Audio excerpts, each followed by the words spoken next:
Hello my sweethearts, welcome back to my channel. आज हम एक नई सीरीज शुरू करने जा रहे हैं जिसका नाम है दिस इज माय लव। यह कहानी सिर्फ अट्रैक्शन की नहीं है, यह डेस्टिनी, प्रोटेक्शन और उस प्यार की कहानी है जो बिना प्रॉमिस के भी गहराई से जुड़ जाता है। चलिए अब स्टोरी स्टार्ट करते हैं। शहर की रात शांत थी।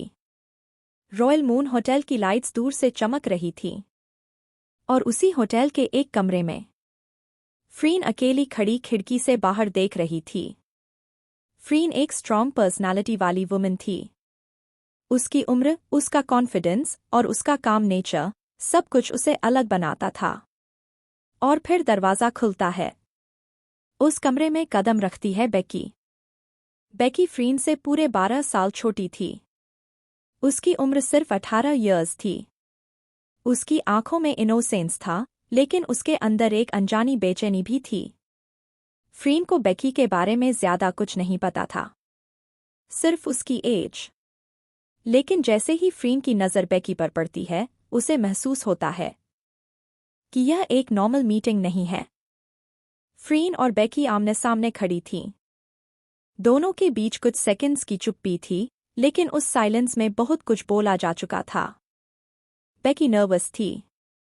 उसकी सांसें तेज थीं और उसकी आंखें बार बार फ्रीन की ओर उठकर फिर नीचे झुक जा रही थीं।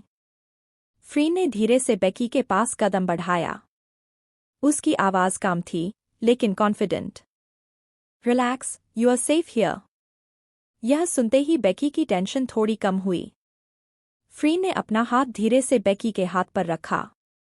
वह टच सॉफ्ट था, लेकिन उस वार्मथ ने बेकी के दिल की धड़कन बढ़ा दी।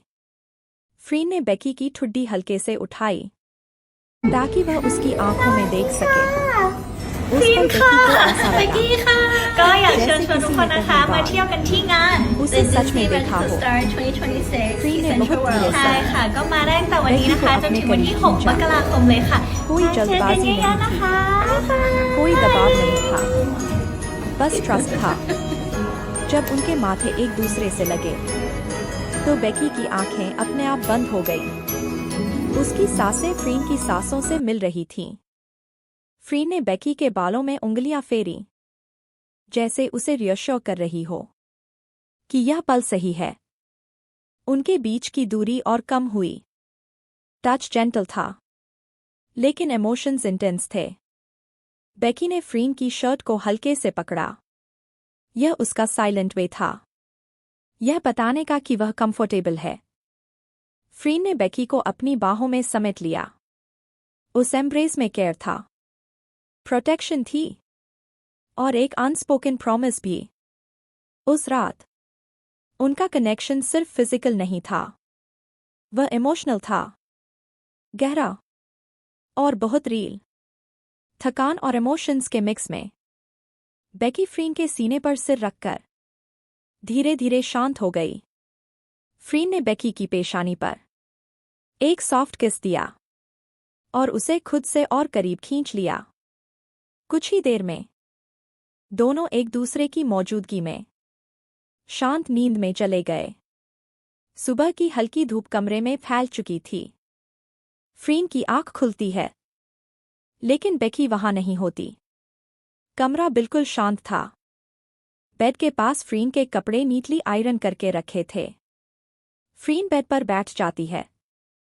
उसके दिल में अजीब सा एम्प्टीनेस था। बिना बाय बोले चली गई। वह खुद से कहती है, मैं सिर्फ उसकी एज जानती हूं, उसका नाम भी नहीं। तभी उसकी नज़र टेबल पर रखे एक एनवलोप पर पड़ती है। लेटर में लिखा था, Miss Freen, last night was unforgettable. Thank you for making me feel safe. Becky. नाम पढ़ते ही फ्रीन का दिल तेज धड़कने लगता है। बेकी। वह नाम दोहराती है। इतनी बड़ी दुनिया में मैं तुम्हें कैसे ढूंढूं? मंडे की सुबह थी। बेकी अपनी पार्ट टाइम जॉब पर थी। वेलोरा फैशन हाउस, शहर का एक फेमस क्लॉथ स्टोर। बेकी वहां सेल्सवुमन के रूप में काम करती थी। कॉलेज की फीस और घर के एक्सपेंसेस सब कुछ इसी जॉब से मैनेज होता था। उसकी फ्रेंड फे उसके पास आती है। Becky, are you okay? तुम ठीक नहीं लग रही। बेकी हल्की मुस्कान के साथ कहती है, नो, आई एम फाइन। बस थोड़ी वीकनेस है। असल में बेकी स्काईलाइन इंटरनेशनल यूनिवर्सिटी की थर्ड ईयर स्टूडेंट थी। उसका कोर्स था टूरिज्म विद फ्लाइट अटेंडेंट। उसकी माँ उम्र के कारण ज्यादा काम नहीं कर पाती थी और उसके डैड लंदन में रहते थे, जिन्हें बेकी की जिंदगी से कोई मतलब नहीं था। तभी मैनेजर आता है। बेकी, आज एक स्पेशल गेस्ट आई हैं। तुम खुद अटेंड करोगी।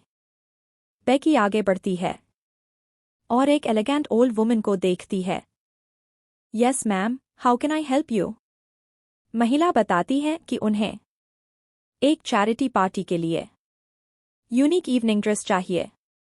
बेकी पूरी अटेंशन से बेस्ट कलेक्शन दिखाती है। महिला को सभी ड्रेसेस पसंद आ जाती हैं। तुम्हारा नाम क्या है डियर? महिला पूछती है। बेकी, वह जवाब देती है। बेकी जब अपना कोर्स बताती है तो महिला बहुत इम्प्रेस्ड हो जाती है। वह अपना कार्ड देती है। फिलिंदा, चेयरमैन बियर माइनर आई9 एंटरप्राइज। यूनिवर्सिटी कंप्लीट होने के बाद मुझसे कांटेक्ट करना। महिला मुस्कुरा कर कहती है। टाइम हो चुका था 2 PM। बेकी जल्दी में वॉशरूम जाकर चेंज करती है, लेकिन बाहर आते ही उसका सिर घूमने लगता है। पेट में तेज दर्द उठता है। ओह गॉड, ये पेन इतना स्ट्रॉन्ग क्यों है? यूनिवर्सिटी में क्लास के दौरान वह बेंच पर सिर रखकर बैठी रहती है। एसी होने के बावजूद उसका पूरा शरीर पसीने से भीग जाता है। लेक्चर खत्म होते ही वह पैदल घर की ओर चल पड़ती है। रास्ते में ब्लू लीफ कैफे के पास उसकी दोस्त माया और रीना मिलती हैं। बेकी उनके साथ बैठती तो है, लेकिन अचानक उसे नोसिया फील होती है। वह वॉशरूम की ओर भागती है और जोर से वॉमिट कर देती है। रीना घबरा जाती है। बेकी, क्या हुआ? बेकी कुछ बोलने ही वाली होती है कि उसकी आंखों के सामने सब अंधेरा छा जाता है और वह बेहोश होकर गिर जाती है।